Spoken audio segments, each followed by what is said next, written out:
Ashamaa harka fuunii hordoftoonni reedii maasoo YouTube baga nagaan gara kiyya dhuftanii warroonni anis chaayinaal kiyya haaraa waan ta'eef akkana jajjabeessitan abdiin isinirraa qaba. Warroonni chaayinaal kiyya argitanii share subscribe naa gochuu akka abdiin isinirraa qaba. Kanaafuu jajjabeessitanii akkanallee jajjabeessitan abdiin isinirraa qaba.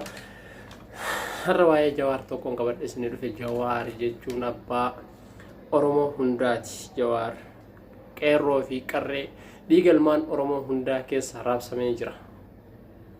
Jawaar waa Jawaar jalqabuma mee ilaala akkatti bareedu maqaa isaa maashaallah.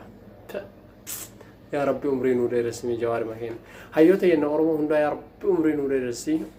Ammaaf itti adeemnu dubbiin dheeressu abbaa qeerroo baa bareedaa namaa caacarraa Oromoo daandii bilisummaa eebbifamaa namaa farra diinaa gaa goototaati hayyuu namaati ija ummataati jaanjessaa wayyaaneeti kennaa Oromooti leenca sabaati maandisa qabsooti naannoo Oromooti dhalatee kan guddateedha.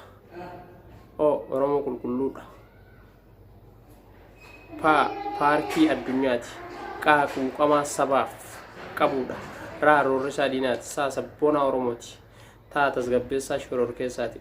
Urjii addunyaati. Viidiyoo ummata Oromooti. Yaa'ii balleessaadha.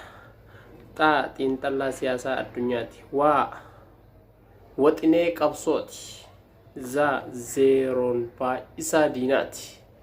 Kanaafuu akka jajjabaatanii nallee jajjabeessitan abdiin isinirraa qaba. Ani reedii maasoo YouTube baga nagaan gara kiyya dhuftanis warroonni naaf haaraa taatan na jajjabeessaa. Anis hojii uummata Oromoo irratti waa'ee seenaalee Oromoo takka takkaan qabadhee isiniif dhufuun abdiin qaba. Isinis akka na jajjabeessitan abdiin isinirraa qaba.